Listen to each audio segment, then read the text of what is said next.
ఆడపిల్లలు ఏమనుకుంటారు తెలుసా? ఎప్పుడు బయట తిరగాలనుకుంటారు. అందరు కాదు, కొంతమంది చాలా ఎప్పుడు ఇంటి పొట్టునే ఉంటారు. కొంతమంది చేసే ఆడపిల్లలు చేసే తప్పు ఏంటంటే, యంగ్స్టర్స్ చేసే తప్పు ఏంటో చెప్పిన, ఎక్కువగా పార్కులకి, బీచ్లకి, చదువుల పేరుతో అక్కడికి ఇక్కడికి అలా తిరిగి ఇలా తిరిగి, ఎందుకమ్మా అలా తిరుగుతా అంటే, తిరిగేసి అడిగేది ఏంటో చెప్పిన, తిరిగితే ఏమైంది అన్నాడు. ఏమైంది ఇక్కడ చూడు, ఏమైంది? తిరిగితే ఏమైంది? చూడకూడదా? పచ్చటి వాతావరణం చూడకూడదా? నేచర్ని ఎంజాయ్ చేస్తున్నావు, అది కూడా తప్ప అంట. నువ్వు చూస్తున్నది నేచర్ని అయితే, వాడు చూస్తున్నది నిన్ను. ఎప్పుడు ఆడపిల్ల గుర్తుపెట్టుకోండి, బయట మన తండ్రి చూస్తున్నట్టు మనం చూడరు, బయట మన అన్న చూస్తున్నట్టు మనం చూడరు, బయట మన బంధువులు చూస్తున్నట్టు చూడరు, బయట రకరకాల మనుషులు ఉంటారు బయట. నీ ఇంట్లో చూస్తున్నట్టు నేను చూడరు బయట. నేను పైనుంచి కింద వరకు రకరకాల తప్పుడు చూపులు చూసే కళ్ళు ఉంటాయి బయట. ఎలా చితిమేయాలని అవకాశాల కొరకు తిరిగే పోకిరి జంతువులు ఉంటాయి బయట. ఎలా అవకాశాన్ని సిక్కించుకోవాలి, ఎట్లా నాశనం చేయాలని చూసేవారు ఉంటారు బయట. తప్పు. ఎప్పుడైతే బయటకు పోతున్నారో చెప్పి బయటకు వెళ్ళాలి, చెప్పకుండా బయటకు వెళ్ళడం చాలా తప్పు. చెప్పకుండా బయట తిరిగేసి వచ్చి, మా లేట్ అయింది అని అడిగితే, మమ్మీని అడిగితే ఏం చెప్తారు మనం? ఏం చెప్తాం? భారీ డైలాగ్ చెప్తాం కదా మమ్మీకి. ఏమని? ఏంటి మమ్మీ మరి మీ రోజులు వేరు, మా రోజులు వేరు, టైమింగ్ గంట అటు ఇటు అవుద్ది, ఆ మాత్రం దానికి మీరు అడిగేస్తారా? స్పెషల్ క్లాసులు ఉన్నాయి. స్పెషల్ క్లాస్ అంటే ఏంటి? ఊరి మీద తిరగడం. ఆ క్లాసులు ఉన్నాయి, ఈ క్లాసులు ఉన్నాయి, అవి ఉన్నాయి, ఇవి ఉన్నాయని చెప్తారు. విచిత్రం ఏంటో చెప్పనా? ఏమీ ఉండవు. మీకు విషయం చెప్పనా? మోసం చేస్తున్నది మీ తల్లిదండ్రులను కాదు, మరి మిమ్మల్ని మీరే మోసం చేసుకుంటున్నారు. ఇంకా ఎక్కువ ఏమైనా క్లాస్ పీకుతున్నారు అనుకోండి తల్లిదండ్రులు, వాళ్ళని ఏమంటాం చెప్పనా? మమ్మీ ఏంటి మీకేం తెలీదు మమ్మీ అంటాం. నీకేం తెలీదు మమ్మీ, మీకేం తెలీదు డాడీ అని చెప్తాం. నిజం చెప్పనా? వారికి బాగా తెలుసా, మనకు బాగా తెలుసా? చెప్పండి. వాళ్ళకే బాగా తెలుసు. ఎందుకు చెప్పనా? వాళ్ళ ముందు పుట్టారా, మనం ముందు పుట్టామా? వాళ్ళే ముందు పుట్టారు. జీవితాలు వాళ్ళకి బాగా తెలుసా, మనకు బాగా తెలుసా? వాళ్ళకే బాగా తెలుసు. కానీ మనం ఏమంటాం తెలుసా? నీకేం తెలియదు మమ్మీ అంటాం. నీకు తెలిసింది ఏంటి? టెక్స్ట్ బుక్ తెలుసు నీకు. ఇంకేం తెలుసు నీకు? 4 చదువు తెలుసు, నా చదువులో 4 మొక్కలు తెలుసు. ఇంకేం తెలుసు? అదే తెలుసు మనకి. అందుకే ఎప్పుడనే మాట ఏంటో చెప్పనా? చదువు వేరు, లౌక్యం వేరు. చదువు వేరు, లౌక్యం వేరు. మనకు చదువు తెలుసు, తల్లిదండ్రులకి లౌక్యం తెలుసు. ఆ లౌక్యంలో అనుభవం తెలుసు. ఆ అనుభవంలో ఎక్కడెక్కడ అడుగులు వేస్తే జారిపోతారో అవన్నీ వారికి తెలుసు. అందుకే వారు చెప్తారు, ఇది వద్దమ్మా, అది చెయ్యొద్దమ్మా, అలా వెళ్ళొద్దమ్మా, ఇలా చెయ్యొద్దంటే ఎక్కడెక్కడో తిరిగి లేనిపోని కార్యాలు చేసి కుంపడ తెచ్చి నెత్తిమే పెడతారండి. తేనా చేసిన తప్పదే. స్నేహితుల్ని ఎదుక్కోవడానికి పోయిందట. అవసరమా చెప్పండి? స్నేహితులు అవసరమా? స్నేహితులు నిజానికి ఆ అమ్మాయికి బెస్ట్ ఫ్రెండ్ ఎవరో చెప్పనా? చెప్పండి, అంచనేస్తే వాళ్ళ మమ్మీ. ఆడపిల్లలకి మంచి స్నేహితురాలు ఎవరో చెప్పనా? ఆమెని కన్న తల్లే. నువ్వేదన్నా ఓపెన్గా చెప్పుకోవచ్చు, నువ్వేమన్నా మాట్లాడవచ్చు, కానీ ఏమవుద్దో ఏంటో తెలియదండి. కాస్త వయసు వచ్చేసరికి అమ్మ పాతబడిపోయిన వస్తువులా కనబడుతుందో ఏంటో మరి. వెంటనే నా మనసు అర్థం చేసుకున్న వాళ్ళు ఎవరు లేరండి. నీ వయసు దాటే వచ్చింది అక్కడికి.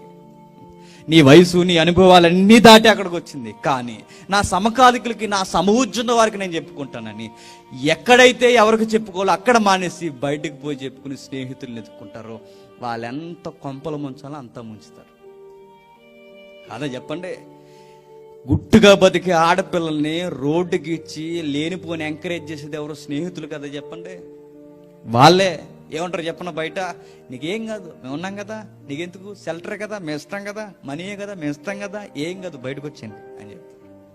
ఇలాంటి ఎంకరేజ్మెంట్ అంతా ఇచ్చేది ఎవరు చెప్పిన? స్నేహితులే. అందుకే బైబిల్ ఏముంది తెలుసా? దుష్ట సాంగత్యం. మంచిగా ఉన్న యవనస్తుల నడవడికిని ఖచ్చితంగా చెరుపుతారు. మంచి వ్యక్తిని ఎవరినైనా పాడు చేస్తుంది. అందుకే దేవుడు అవన్నాడంటే, నిలబడొద్దు, నడవద్దు, కూర్చోవద్దు అక్కడ అన్నాడు. ఈ 3 సూత్రాలు ఎందుకు చెబుతున్నాడంటే, మీరు వెళ్ళాల్సిన మార్గము అది కాదు. చేస్తున్న పనులు చిన్న చిన్నవి అనుకోకండి, అవి ఎక్కడికి ఎవరు ప్రాణాలు తీసేస్తారో తెలియదు. ఈ ప్రేమ, ఈ వ్యామోహము, ఈ స్నేహాలు ఇవన్నీ మాయా. మాయ. ఆడపిల్లల కొరకు ఒక ఆర్టికల్ వచ్చింది, జాగ్రత్తగా చెప్తాను. ఏం జరిగిందో చెప్పనా? ఒక పాప ఉందట, భలే వర్ణించాడు ఆర్టికల్లో. ఏమంటాడంటే, లోపల సీరియస్గా తనకంటూ ఒక సెపరేట్ ఒక రూమ్లో నిద్రపోతూ ముస్కార దుప్పటి కప్పుకొని మొబైల్ సౌండ్ తగ్గించుకొని, ఈరోజు అమ్మాయిల యొక్క యాటిట్యూడ్ చెప్తున్నాను, జాగ్రత్తగా వినండి. సౌండ్ కొంచెం చిన్నది పెట్టి మొబైల్కి మెసేజ్ చేస్తుంది ఎవరికో. ఈలోపు ఏదో శబ్దాలు జరుగుతున్నాయి బయట. ఆయన పట్టించుకోలేదు. ముసిముసి నవ్వులు నవ్వుకుంటూ అవతల వాళ్ళకి రిప్లై ఇస్తుంది. హాయ్, బాయ్, తిన్నావా, అది ఇది, స్నానం చేసావా, ఇయే కదా మెసేజ్లు ఉండే. ముసిముసులు నవ్వుకుంటూ మెసేజ్ ఆడింగ్ చేసుకుంటున్నారు. ఈ లోపల శబ్దాలు ఎక్కువయ్యాయి. డోర్ దగ్గరికి వచ్చిందట. డోర్ ఇలా ఓపెన్ చేస్తే లైట్గా కన్నంలో చూస్తుంది. నాన్న చేతులలో నలుముకుంటూ అటు ఇటు తిరుగుతున్నాడు వరండాలో. అటుగా వచ్చి మరలా తొంగు చూసేసరికి అమ్మ కూడా అక్కడే పక్కన నాన్న దగ్గరగా నిలబడి అటు ఇటు తిరుగుతుంది. తమ్ముడు గడియారం చేతితో పట్టుకుని అటు ఇటు తిరుగుతున్నాడు. ముగ్గురిని చూసింది. ఎందుకలా తిరుగుతున్నారు? ఎందుకలా తిరిగితే మనకెందుకు, మన పని మనం చూసుకున్నాం. మళ్ళీ డోర్ వేసేసి లోపలికి పోయి దుప్పటి కప్పేసుకుని, ఇది ఉంది కదా మొబైల్, ఇది తీసుకొని మరలా ముసిముసి నవ్వుకుంటూ హాయ్, బాయ్, ఇవి స్టార్టింగ్ జరుగుతోంది. ఈ లోపల శబ్దాలు ఎక్కువయ్యాయి. అమ్మా, బిందు, నాన్న పిలుస్తున్నాడు బయట నుంచి. తల్లి, ఒకసారి బయటికి రా అమ్మా. నాన్న ఎంత పిలుస్తున్నా పట్టించుకోలేదు. చరిత్రలో, సమాజంలో ప్రస్తుతానికి జరుగుతున్న పచ్చి నిజాలు ఇవన్నీ. అమ్మ బిందు, బయటికి రారా తల్లి అంటే, చాలా ఇసుగ్గా ఉంది ఈ అమ్మాయికి. ఎందుకు? చాలా బిజీ ప్రోగ్రాంలో ఉంది కదా. మళ్ళీ దుప్పటి కప్పేసుకుని మళ్ళీ సీరియస్గా అమ్మ బిందు అని, ఈసారి తల్లి, ఈసారి అక్క, బయటికి రా అక్క. ముగ్గురు ఊరికే పిలిచేసరికి ఏం జరిగిందని ఇసుక్కుంటూ బయటకు వచ్చింది. మొబైల్ పక్కన పెట్టేసి దుప్పటి కప్పేసి బయటకు వచ్చింది. వచ్చిన వెంటనే అలారం మోగింది. మోగిన వెంటనే డాడీ చెప్తున్నాడు, జన్మదిన శుభాకాంక్షలు రా తల్లి అన్నాడు. అనుకున్నాను. మమ్మీ కూడా చెప్పింది, తల్లి, బంగారు తల్లి, జన్మదిన శుభాకాంక్షలు. అక్క, హ్యాపీ బర్త్డే అన్నాడు. కేక్ కోయించారు. చక్కగా కోసిన తర్వాత నాన్న గిఫ్ట్ ఇచ్చాడు. పట్టుకెళ్ళి సీరియస్గా లోపలికి వెళ్ళిపోయింది. తండ్రికి అప్పుడే డౌట్ వచ్చింది, ఏంటి ఇంత సీరియస్గా లోపలికి వెళ్ళిపోయి తలుపు వేసుకుంది, ఎప్పుడు వేసుకొని కూతురు అనుకున్నాడు. సరే, ఈ మధ్యకాలంలో ఎక్కువ క్లాసులు, ఎక్స్ట్రా క్లాసులు, ఎన్నో ప్రాజెక్ట్ వర్కులు, ఎన్నో కూతురు ఈ మధ్య ఎక్కువ చదువుకొని నలిగిపోతుంది కదా, రెస్ట్ లేదేమో, నిద్ర వస్తుందేమో అనుకుని తండ్రి కూతురి మీద నమ్మకం. ఇలాంటి అమాయక తల్లిదండ్రులు ఉన్నారు సమాజంలో. రెస్ట్ లేదు కదా, కూతురు రెస్ట్ తీసుకుంటుంది అనుకున్నాడు. డోర్ వేసేసింది, లోపలికి పోయింది. నాన్న ఇచ్చిన గిఫ్ట్ మంచం కింద గెరేసింది. మరలా మునిగిపోయింది. ఎందులో? మొబైల్లో మాట్లాడుతుంది. అప్పుడు ఒక మెసేజ్ వచ్చింది, happy birthday my dear darling అని. అంతే. ముసిముసులు నవ్వుకుంటూ వెంటనే రిప్లై ఇచ్చింది, thank you so much, very nice. వెంటనే రిప్లై మాట్లాడుకుంటున్నారు. వాడు చెప్పిన హ్యాపీ బర్త్డే మెసేజ్ మాత్రం బాగా నచ్చింది. జన్మదిన శుభాకాంక్షలు అని చెప్పిన తండ్రి మాట పట్టించుకోలేదు. ఓకే, 3 నెలల తర్వాత, బాగా వినండి, 3 నెలల తర్వాత ఒకరోజు ఏమైందో తెలుసా? చెప్పాలి స్టోరీ అంతా, ఒక్క ముక్క మిస్ అవ్వకుండా ఖచ్చితంగా మీరు వినాలి. 3 నెలల తర్వాత కూతురు లగేజ్ అంతా సర్దుకుని బయటకు వచ్చిన తర్వాత తండ్రి అడగలేదు. ఎందుకంటే ఏమో ఎక్కడికి వెళ్తుందో కూతురు కదా. తల్లి ఆగలేక అడిగేసింది, ఎక్కడికి వెళ్తున్నావే అని. చెప్పింది, ఏమని తెలుసా? ఇడికే మమ్మీ, డ్రై క్లీనింగ్ చేయించుకోవడానికి వెళ్తున్నాను, బట్టలు క్లీనింగ్ చేయడానికి వెళ్తున్నాను, వెళ్ళొస్తాను మరలా అంతే. సరే, వెళ్ళి త్వరగా రా అని చెప్పింది. కరెక్ట్గా 30 అడుగులు వేస్తే 10 నిమిషాల దగ్గరలో షాప్ ఉంటుంది, డ్రై వాష్. కానీ విషయం ఏంటి చెప్పినా, 10 నిమిషాలు కాదు, గంట దాటిపోయింది. నాన్నకు అనుమానం వచ్చింది, ఒరే మీ అక్క బట్టలే చూస్తాను వెళ్ళింది కదా, ఇంకా రాలేదు, ఒకసారి బయటకు వెళ్ళంటే 10 నిమిషాల్లో వాడు చూసి వచ్చాడు, నాన్న అక్క అసలు షాపు దగ్గరికే రాలేదట. నాన్న కంగారు వేసాడు. సోపల సెట్లోంచి ఒక్కసారిగా పైకి లేచాడు, మొబైల్ తీసుకున్నాడు. కూతురు ఫోన్ చేస్తున్నాడు. కూతురు యొక్క ఫోన్ కలవట్లేదు, అవుట్ ఆఫ్ కవరేజ్ ఏరియా. కంగారు పడ్డాడు. కూతురు ఎంతో ఎక్కడికో వెళ్ళింది, ఏదో చెప్పకుండా ఏదో జరుగుతుందని తండ్రి గుండెల్లో ఏదో ఆవేదన. ఈ లోపల తల్లి వచ్చింది, పోలీస్ కంప్లైంట్ ఇద్దామండి అని. సరే, పోలీస్ కంప్లైంట్ ఇవ్వాలంటే, మిస్సింగ్ కేసు కట్టాలంటే అడ్రస్కి ఫోటో ఉండాలి, అడ్రస్లు ఉండాలి, ఆధార్ కార్డు ఉండాలి, అన్నీ ఉండాలి. వెంటనే తండ్రి కూతురు రూమ్లోకి వెళ్ళి తీసుకొద్దామని లోపలికి వెళ్ళేసరికి లోపల ఒక టేబుల్ మీద ఒక లెటర్ ఎగురుతూ కనబడ్డది. ఎందుకో అటు చూసేసరికి ఆ లెటర్ పైన ఒక ఫోటో కనిపించింది. ఆ ఫోటో చూశాడు, ఒక అబ్బాయి ఫోటో. అది మరలా టేబుల్ వైపు చూస్తే ఒక లెటర్ ఉంది. లెటర్ చదువుతున్నాడు. ఆ లెటర్లో ఇలా రాసింది, డాడీ మీకు విషయం చెప్పాలి. ఆ ఫోటోలో కనిపిస్తున్న అబ్బాయి నేను గత 6 నెలలుగా ప్రేమించుకుంటున్నాను. ఇటీవల కాలంలో తల్లిదండ్రులందరూ ఏం చేశారు, మాలాంటి ప్రేమను ఒప్పుకొనక మమ్మల్ని విడదీయడానికి చంపేస్తున్నారు కనుక మేము ఎలాంటి మీరు ఎలాగో ఒప్పుకోరు, మీ చేతుల్లో చావడం ఎందుకని మేము దూరంగా పోయి బ్రతకడానికి ఇదిగో డాడీ నేను వెళ్ళిపోతున్నాను, నన్ను ఏమి వెనకండి, నా కోసం ఎతకొద్దు, నన్ను అందరిలా చిత్రవదకు గురి చేయొద్దు, నా కొరకు ఎతకొద్దని చివరిని ఒక బాయ్ చెప్పేసింది లెటర్లో. తండ్రి ఏం మాట్లాడాలో అర్థం కావట్లేదు. ఫోటో జేబులో పెట్టుకున్నాడు, ఎవరు కనిపించకుండా ఒక రహస్య ప్రదేశంలో దాచేసాడు. ఆ లెటర్ తీసుకున్నాడు, వెంటనే డోర్ వేసాడు. బాగా ఉన్నాడు. తండ్రి ప్రేమ ఎంత బాగుంటుందో. డోర్ లోపలికి వేసిన తర్వాత డోర్ వేసి అంతే, ఒక 1 వారం రోజుల తర్వాత కూతురు ఆటో దిగి బయటకు వచ్చింది. తల్లి పరిగెట్టుకుని వెళ్ళి ఎక్కడ పోయావమ్మా చెప్పకుండా అని కన్నీళ్ళు విడుస్తూ లోపలికి తీసుకెళ్ళింది. అక్క కూడా రాక ఇలా నిలబడిపోయేంటి రోడ్డు మీద, మన ఇంట్లోకి రాకుండా అని లగేజ్ తీసుకుని తమ్ముడు తీసుకొచ్చాడు. కూతురికి అర్థం కావట్లేదు, ఏంటి నన్ను ఎంత ఇలా రిసీవ్ చేసుకుంటున్నారు, నేను మోసం చేసి బయటకు పోయాను కదా, నేను ఎంత మోసం చేసి బయటకు పోతే నన్ను ఎందుకంత రిసీవ్ చేసుకుని చీకొట్టాలి నన్ను అనగానే తనకు ఒక డౌట్ వచ్చింది. చదువుకున్నారు కదా బాగా, ఆ చదువులో ఏమొచ్చిందంటే డౌటు, బహుశా వీళ్ళు ఈ లెటరు చదవలేదు. అయితే ఈ లెటర్ వీళ్ళు చదవకపోతే ఎవరు చదువు ఉండాలి అంచనా వేసుకుంది. ఖచ్చితంగా మా డాడీ చదివి ఉండాలి. అడిగింది ఏడుస్తూ, మమ్మీ డాడీ ఎక్కడున్నాడు అని అడిగింది. మమ్మీ వెనక్కి తిరిగి, ఎందుకులే ఆ పాడు మనిషి కొరకు మాట్లాడతావు, ఎందుకు మమ్మీ డాడీని అలా తిట్టున్నావు అంటే, ఎందుకులే వాడి కొరకు, ఆ నీచుడి కొరకు మాట్లాడడం. ఏమైంది మమ్మీ, డాడీ ఎక్కడున్నారు అని అడిగితే, అడిగో చూడు అని ఏడుస్తూ ఫోటో చూపించింది వాళ్ళ మమ్మీ. చచ్చిపోయాడు వాడికి ఫోటో. అర్థం కావట్లేదు, నాన్న ఎందుకు చచ్చిపోయాడు 1 వారం రోజులు, ఏమైంది ఆలోచించే లోపే తమ్ముడు పరుగునొచ్చి ఒక లెటర్ చేతికి ఇచ్చాడు. అక్క చదువుతుంది. ఆ లెటర్లో ఏమని రాస్తుందో తెలుసా, నా కూతుర్ని బాగా ఉంటాయి, నా కూతుర్ని ఈ మధ్యకాలంలో నేను లైంగికంగా వేధిస్తున్నాను గనక నా కూతురు బాధలు తట్టుకోలేక ఇల్లు విడిచి బయటికి పోయింది అని రాశాడు. అర్థమవుతుందో లేదో మీకు, నా కూతురు నా లైంగికమైన బాధలు తట్టుకోలేక ఇల్లు విడిచి బయటికి పోయింది.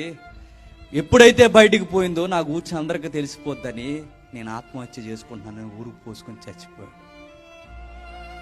ఆ తర్వాత ఏడుస్తూ కూతురికి ఏం అర్థం కావట్లేదు, మా నాన్నకి ఎప్పుడు నన్ను లైంగికంగా వేధించలేదు కదా. ఏడుస్తూ ఆ గచ్చు మీద బోర్లా పడిపోయి ఏడుస్తూ అలా చూసింది. ఎప్పుడో 3 నెలల క్రితం మంచం కిందకి విసిరేసింది కదా గిఫ్ట్. ఆ గిఫ్ట్ చూసి పరుగుని ఇలా గిఫ్ట్ బయటకు తీసిన వెంటనే ఆ గిఫ్ట్లో ఒక లెటర్ ఉంది, ఒక వెల్కమ్ లెటర్ ఉంది. ఆ లెటర్ ఏంటో చెప్పిన, లాస్ట్ ఇయర్ బర్త్డేలో ఒకసారి అడిగిందంట వాళ్ళ కూతురు, ఏమని తెలుసా, డాడీ నేను యూఎస్ వెళ్ళి ఎట్లా అయినా సరే ఒక మంచి స్టడీలో డాక్టరేట్ చేయాలి డాడీ నేను అని. ఆ డాక్టరేట్ సర్టిఫికేట్ సంపాదించడానికి తండ్రి తన దగ్గర ఉన్న డబ్బులన్నీ దాసి ఆ లెటర్ని గిఫ్ట్గా ప్యాక్ చేసి తనకి ఇచ్చాడు ఈ ఇయర్ బర్త్డేలో. ఈ గుడ్డు చూడక ఏం చేసింది, మంచి కింద పడేసింది. ఎప్పుడైతే ఆ లెటర్ చూసిందో కళ్ళంటి వెంటనే నీళ్ళు వచ్చేసే, నాన్న నాకు ఈ గిఫ్ట్ ఇచ్చాడా, తన కష్టాన్నంతా కాదనుకున్న తన స్థాయికి మించిన అంత డబ్బు ఖర్చు పెట్టి నాకు ఈ లెటర్ ఇచ్చాడు, ఈ వెల్కమ్ లెటర్ నేను గుర్తించలేకపోయానని చెప్పి మరలా దాన్ని బయటకు తీసేసరికి ఒక లెటర్ కనిపించింది. ఇప్పుడు బాగా వినంటే ఆ లెటర్లో ఏముందో చెప్పనా, తల్లి బిందు నువ్వు వస్తావని నాకు తెలుసురా,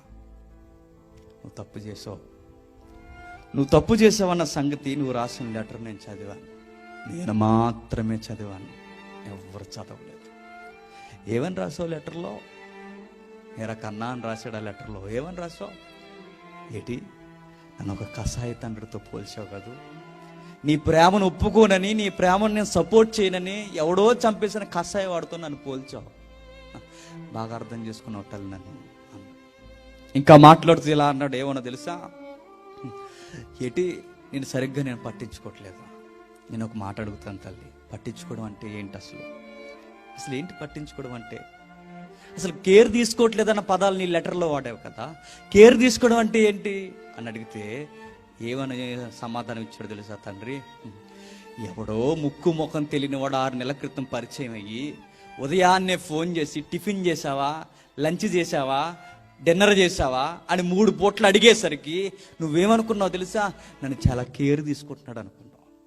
కానీ నువ్వు మర్చిపోయింది ఏంటో చెప్పనా? నీకు టిఫిన్ పెట్టి, భోజనం పెట్టి, డిన్నర్ పెట్టి కేర్ తీసుకుంటాను, నేను మాత్రం నీకు కేరింగ్గా కనిపించలేదు. ఎవడో 3 పూట్ల ₹10 ఫోన్ చేసి అడిగినోడు మాత్రం నీకు కేర్ తీసుకుంటున్నాడని కనిపించాడు. ఇంకెలా అడిగాడు ఏమని తెలుసా? అసలు ఐ లవ్ యూ అంటే ఏంట్రా, మేము ఏమి ఇవ్వలేకపోతున్నాం తల్లిదండ్రులుగా మీకు అని అడిగాడు. ఐ లవ్ యూ అంటే ఏంటి అసలు? ఏదో ఒక ₹10 గ్రీటింగ్ కార్డు తెచ్చి ₹20 చాక్లెట్లు కొని మీకు చేతితో పెట్టి ఐ లవ్ యూ అని చెప్తే అది ఆ ప్రేమ. 4 వస్తువులు కొంటే అదే ప్రేమ, ₹10 చాక్లెట్ కొంటే అదే ప్రేమ. నువ్వు ఈరోజు 22 సంవత్సరాలు నీ తల్లి గర్భంలో 9 నెలలు పెట్టుకుని చూస్తే నీ తల్లిని నిన్ను కంటికి రెప్పలా నేను కాపాడుకొని ఈరోజు 22 సంవత్సరాలు నీకు కావాల్సిందంతా కొని ఇంత పెద్దది చేస్తే ఎప్పుడు నేను ఇచ్చిన గిఫ్ట్లు నీకు కనిపించలేదు, కానీ ₹10 లెటర్ నీకు కనిపించిందా? ఇలా బాధపడుతూ చివరికి అంటాడు, తల్లి నేను ఎందుకు చచ్చిపోతున్నాను తెలుసా? నువ్వు బండి మీద ఉన్నప్పుడు ఎక్కువ వెనకాల కూర్చుని మొబైల్ చూసేదాన్ని, నా బండికున్న అద్దంలో కనిపించేదా నువ్వు తెలుసా? కానీ నిన్నెప్పుడు నేను అడగలేదు. ఎందుకో చెప్పనా? కూతురు అంటే నమ్మకం. వెనకాలండి చాలా మందిని చూస్తుంటాం, తండ్రి ఎదురు డ్రైవింగ్ చేస్తుంటారు, వెనకాలండి ఏం చేస్తుంటారు, టిక్ నొక్కుతుంటారు. ఏంటి అదే, ఇవన్నీ తండ్రులు చూస్తుంటారు, చూసి చూడనట్టు. కానీ ఎందుకు అడగరా చెప్పనా? నమ్మకం. కానీ ఏం జరిగిందో చూడండి. ఒకరోజు ఆ మాట్లాడుతా లెటర్లో ఏమన్నాడు తెలుసా తండ్రి? ఇదిగో నువ్వు నీ పరువు తీసేస్తానన్నావు కదరా, నీ యొక్క పరువుని బజార్కి ఇచ్చేస్తానన్నావు కదూ. నేను చెప్తున్నాను, నీ పరువు కాపాడడానికి, నిన్ను కాపాడటానికి నువ్వెవరితోనో వెళ్ళిపోయావంటే నిన్ను లోకం చెడుగా చూస్తుంది. అది నేను భరించలేను. నువ్వు చేసిన తప్పులు దేవుడు ఎలాగూ క్షమిస్తాడు, కాకపోతే ఈ మనుషులు కూడా ఎక్కువ వస్తారు. వాళ్ళకి ఆ అవకాశం ఏముంది తల్లి? అవకాశం వాళ్ళకి ఇవ్వను కనుక నేను ఏం చేస్తున్నాను తెలుసా? నా కూతురు ఎవరితోనో పోయిందని నేను చెప్పట్లేదు, నా కూతురు నా వల్లే బయటికి పోయింది, నా కూతురు గౌరవపదమైన కూతురు అని చెప్పడానికి, నీ పరువు కాపాడడానికి, నిన్ను ప్రేమిస్తున్నాను గుర్తు చూపించడానికి నీ కొరకు నేను చచ్చిపోతున్నాను అని లెటర్ రాసి చచ్చిపో. నిజానికి లైంగికంగా తండ్రి వేధించలేదు, కూతురు పరువు కాపాడ్డా. నువ్వు తిరిగి వస్తావని నాకు తెలుసు, వాడు నిన్ను మోసం చేస్తాడని తెలుసు, నువ్వు మరలా బతకలేవని నాకు తెలుసు, నిన్ను బతికించడానికి నేను చచ్చిపోతున్నాను రా, అదిరా నీ మీద ఉన్న నాకు ప్రేమ. కూతురులారా మిమ్మల్ని అందరిని అడుగుతున్నాను, తండ్రులు ఎంతగా ప్రేమిస్తారండి కూతురు. ఒక కవి ఏమన్నాడు తెలుసా? కొడుకుల్ని బయట పెడితేనట కూతుర్ని గుండెల్లో ఎట్టుకుంటారట తండ్రులు. వాడి కొడుకే కదా ఎలా ఉంటాడు, కానీ ఈ కూతురిని గుండెల్లో పెట్టి పెంచితే ఎదుగొచ్చిన తర్వాత ఏం చేస్తారు? అదే గుండెల మీద తన్ని బయటికి వెళ్ళిపోతారు. అర్థమవుతుందా ప్రేమ అంటే ఏంటో? అర్థమవుతుందా ప్రేమ అంటే ఏంటో? దీని ఎలాంటి పిచ్చి పనులు చేసింది కనుకే తన జీవితం పరువు తీసుకుని పడేసి నడి బజార్లో అవమానుతున్నారు. ఈరోజు యువతంతా చేసేది అదే.